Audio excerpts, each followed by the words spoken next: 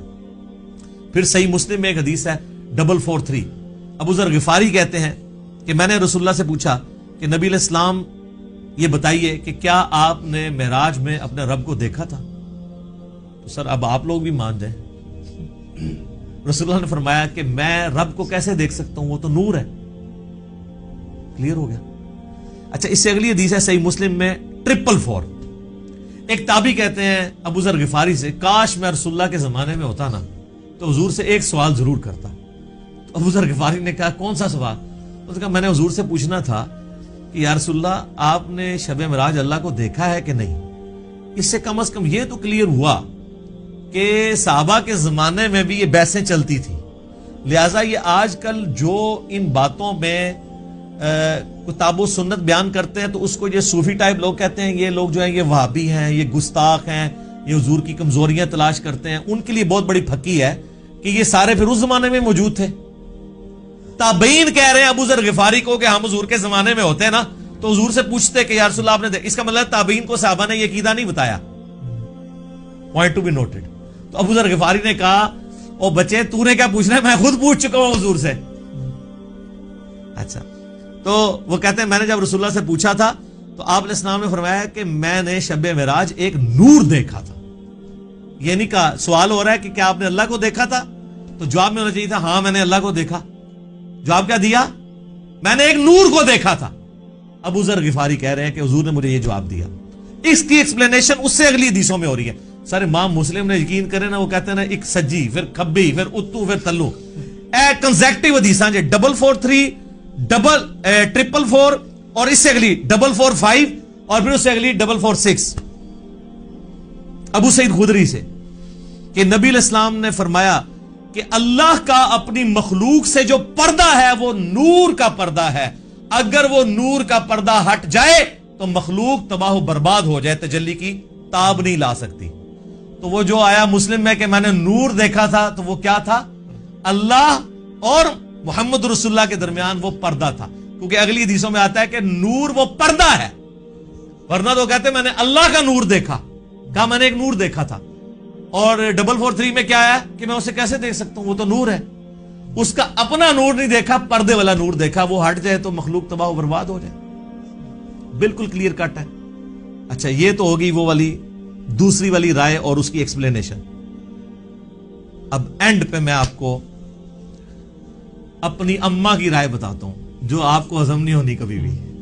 سر اماں نے جو کیا ہے نا اس امت کے ساتھ احسان، اور صوفیوں کے ساتھ ان کے سارے عقیدوں کو پیسیفک اوشن میں پھینک دیا. بخاری و مسلم دونوں میں حدیث ہے. اما عائشہ تو انس ابن مالک، ابن عباس، ابن مسعود، ابو ذر غفاری، ابو سعید خدری جو یہ حدیثیں بیان کر رہے ہیں ان سب کو پیچھے چھوڑ جاتی ہیں. یہ آیات میں تو صحابہ کی آراء ہے نا، اور اما خود کہہ رہی ہیں کہ ان آیتوں کے بارے میں وہ پہلی امتی ہوں جنہوں نے رسول اللہ سے ڈائریکٹ ان آیات کی تفسیر پوچھی ہوئی ہے. تو اب پیچھے کوئی چیز رہ جاتی ہے؟ تو سر مرنے سے پہلے اے مسلمان کر لے اس پہ غور. کتابوں کا خدا اور ہے، بابوں کا خدا اور. تو سر یہ صحیح بخاری شریف انٹرنیشنل نمبر 4855 اور سر یہ صحیح مسلم شریف انٹرنیشنل نمبر 439 میں اما عائشہ کی ڈیٹیل حدیث ہے. اما عائشہ کے 5 عقیدے میرا ایک کلپ پہلے کا چڑھا ہوا ہے. اس میں اما عائشہ نے جو عقائد بیان کی ہیں وہ متقاضی ہے کہ میں ورڈ بائی ورڈ وہ حدیث بیان کروں اور اس کے بعد قلم ٹوٹ جاتا ہے. اس پہ میں اس کو کنکلوڈ کرتا ہوں. صحیح مسلم میں 439 نمبر حدیث. سر یہ مسلم شریف ہے جو پڑھی ہوئی نہیں ہے، پڑھی ہوئی بھی ہے. اس میں 439 نمبر حدیث انٹرنیشنل نمبر کے مطابق ورڈ بائی ورڈ سنیں اور میں تو پھر اپنے سٹائل میں بیان کروں گا، ٹھیک ہے، تاکہ آپ کو مزہ بھی آئے، آپ اس زمانے میں پہنچ جائیں. مسروق تابعی کہتے ہیں کہ میں تکیہ لگائے ہوئے سیدہ عائشہ کے پاس حجرے میں پردے میں بیٹھا ہوا تھا. اما عائشہ کی عادت تھی کہ وہ اندر ہوتی تھی تو باہر ایک مجلس لگی ہوئی ہوتی تھی، لوگ آگے سوال آپ سے کرتے تھے، ظاہر امت کی استاد ہیں. تو ایک دن اچھا اما عائشہ کا بڑا پیار تھا اس مسروق تابعی کے ساتھ. اور یہ بھی اتنا لاڈلا تھا اس نے اپنی بیٹی کا نام بھی عائشہ رکھا ہوا تھا. یہ بڑا مشہور تابعی ہے, بخاری مسلم میں درجنوں احادیث ہے ایسے. تو کہتے ہیں کہ ایک دن میں تکیہ لگائے بیٹھا تھا تو اماں نے اندر سے آواز دی اور کہا اے ابو عائشہ. یہ پیار سے بلایا, کنیت. یہ یعنی عرب میں جب کسی کو پیار سے بلانا ہوتا تھا اس کا نام نہیں لیا جاتا تھا, کنیت کے ساتھ بلایا, اے ابو عائشہ. جو بھی 3 باتوں میں سے کسی ایک کا بھی قائل ہوا اس نے اللہ پہ بہت بڑا جھوٹ باندھا. اب سر, نبی کی بیوی, امت کی ماں ایک اپنے اسٹوڈنٹ کو دین سکھا رہی ہیں, پوچھنے پہ نہیں خود سے بتا رہی ہے کہ میرے پاس بنیادی عقائد ہیں, تم لے لو. اب وہ مسروق تابعی کہتے ہیں میں تکیہ لگا کے بیٹھا ہوا تھا تو میں سیدھا ہو گیا کہ کون سی 3 باتیں ہیں جو اللہ کے اوپر کوئی باندھ دے تو وہ جھوٹا ہے, کہیں میرے اندر نہ پائی جاتی. آپ میں تو فرق نہیں پڑتا, آپ کے آگے سے قرآن گزر جائے, بخاری گزر جائے, مسلم گزر جائے, کیوں؟ وہ بابوں کے دین کے اوپر ہے. تو اس لیے ہم آپ سے ریکویسٹ کرتے ہیں کہ مرنے سے پہلے اے مسلمان کر لے اس پہ غور. کتابوں کا خدا اور ہے, بابوں کا خدا اور جب تو غور کرے گا تیرے اندر سے آواز اٹھے گی, کیا کہ نہ میں وابی, نہ میں بابی, میں ہوں مسلم علمی کتابی. تو میں نے کہا کہ وہ 3 باتیں کون سی ہیں؟ انہوں نے کہا پہلی بات, جو کوئی یہ عقیدہ رکھتا ہے کہ محمد صلی اللہ علیہ وآلہ وسلم نے اپنے رب کو دیکھا تو اس نے اللہ پر بہت بڑا جھوٹ باندھا. لو جی, سارے صوفی وڈے کے جے صوفی تے کہندے نسی ویکھیا ہے, بتایا نہیں بازید بستامی نے دعویٰ کیا ہے. ہوئے ہوئے ہوئے. مسروق کہتے ہیں میں تکیہ لگائے بیٹھا تھا, جیسے ہی میں نے یہ بات سنی میں اٹھ کے بیٹھ گیا. میں نے کہا اے اماں جان ذرا مجھے بھی کچھ عرض کرنے دے اور اپنی بات میں جلدی نہ کریں, یعنی میں بھی کوئی اپنے دلائل سامنے رکھنا وا, تسی پہلے ہی چھکا مارے, کیونکہ وہ ان کا خود بھی یہی ہو سکتا ہے عقیدہ ہو. کیا اللہ نے قرآن میں نہیں فرمایا وَلَقَدْ رَآهُ بِالْأُفُقِ الْمُبِينِ؟ وہی آیات سورۃ النجم کی آیت نمبر 9, 11 اور 18 تینوں مسروق نے پڑھی.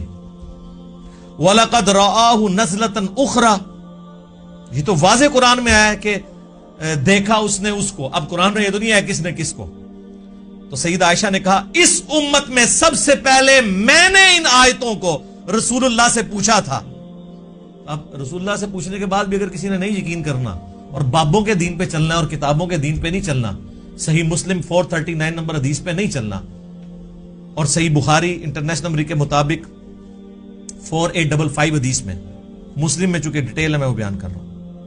اچھا جی سن لیں, آپ جو رسول اللہ کو مانتا ہے اس کے لیے میں بیان کر رہا ہوں, جو بابوں کو مانتا ہے اس کے لیے تو میں کچھ نہیں کر سکتا. تو آپ علیہ السلام نے فرمایا کہ ان آیات میں مراد جبرائیل علیہ السلام ہے, یعنی میں نے جبرائیل علیہ السلام کو دیکھا, میں نے ان کو ان کی اصلی صورت پر دیکھا, اور 2 بار ایسا ہوا. ان آیات میں اسی کا ذکر ہے کہ ان کو وہ اس وقت وہ اتر رہے تھے آسمان سے, اور ان کے تن و توش کی بڑائی نے آسمان سے زمین تک روک رکھا تھا, افق پہ پھیلے ہوئے تھے, وہی جو عبداللہ ابن مسعود نے کہا. اب یہ سیدہ عائشہ نے جو یہ حدیث بیان کی ہے نا کہ نبی علیہ السلام سے خود ہی پوچھ لیا تو ان کا جبرائیل ہے, تو اما عائشہ اب مزید علمی دلائل سامنے رکھ رہی ہیں اسی عقیدے پہ.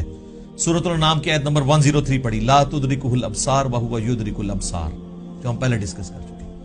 نگاہیں اس کا احاطہ نہیں کر سکتی, وہ نگاہوں کا احاطہ کر لیتا.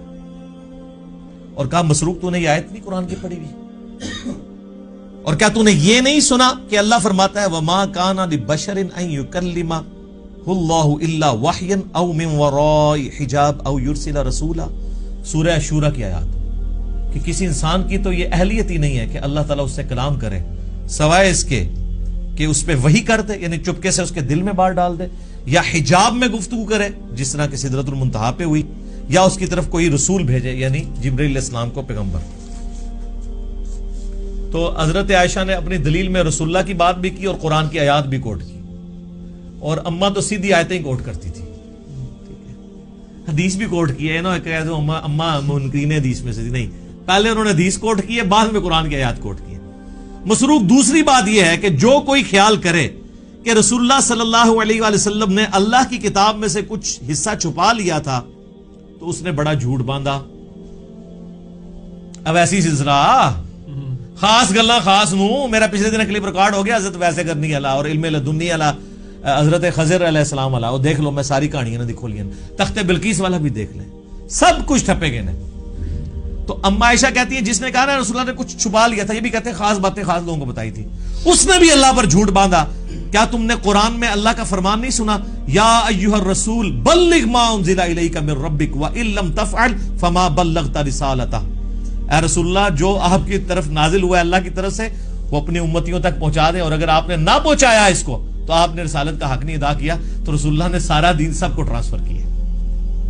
علم لدنی پہ میرا حضرت خضر علیہ السلام والا کلپ دیکھ لیں, میں نے پوری ان کی کہانیاں کھول کھول کے بیان کی ہیں بخاری مسلم سے, وہاں بھی آیت کوٹ کی تھی.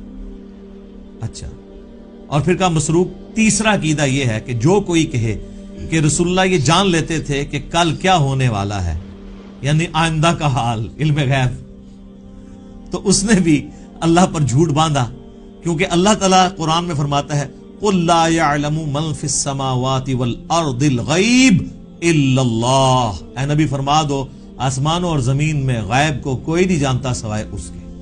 ہاں, اس کے بتانے سے اگر کوئی غیبی خبر دے وہ الگ معاملہ ہے, لیکن مطلقاً علم الغیب اس کے ساتھ خاص ہے, عالم الغیب وہ ہے. اما نے جناب تینوں عقیدے کلیئر کرتے, اور یہ بھی کہا کہ رسول اللہ صلی اللہ علیہ وآلہ وسلم سے میں نے خود تصدیق کی ہے, اور پھر قرآن کی آیات بھی کوٹ کی. تو ہم تو یہی کر سکتے تھے کہ کھول کھول کے چیزیں بیان کر دیتے. میرے خیال ہے اس کے بعد کوئی گنجائش نہیں رہی ہے. میں نے اس پہلے سوال کو تفصیلاً اس لیے بیان کیا تاکہ کسی کے ذہن میں اگر کوئی وسوسہ ہے تو وہ کلیئر ہو جائے, کیونکہ یہ رجب المرجب کا آخری عشرہ ہے, معراج کے اوپر باتیں ہو رہی ہیں. انشاءاللہ ہماری یہ ویڈیو اپلوڈ ہوگی, اور اب میں کیا کروں میرے بھائی, اتنے میں فی البدی حوالے اس میں دے دیتا ہوں کہ اس کے اوپر پھر ہمیں ریفرنسز لگاتے ہوئے ڈزنز آف ورکنگ آور چاہیے ہوتے ہیں. تو بال میں نے اوورآل آپ کو ایک پورا جہاں پہ کریٹیکل نمبر سے وہ بتا دیے, اور حوالے ہم اس میں نہ بھی لگائیں, آپ خود ان حوالوں تک پہنچ جائیں گے. اللہ تعالیٰ سے دعا ہے کہ ہمیں معراج مصطفیٰ صلی اللہ علیہ وآلہ وسلم کے بارے میں صحیح عقیدہ رکھنے کی توفیق عطا فرمائے, اور کتاب و سنت والا عقیدہ رکھنے کی توفیق عطا فرمائے. آمین ثم آمین. ٹھیک ہوگا.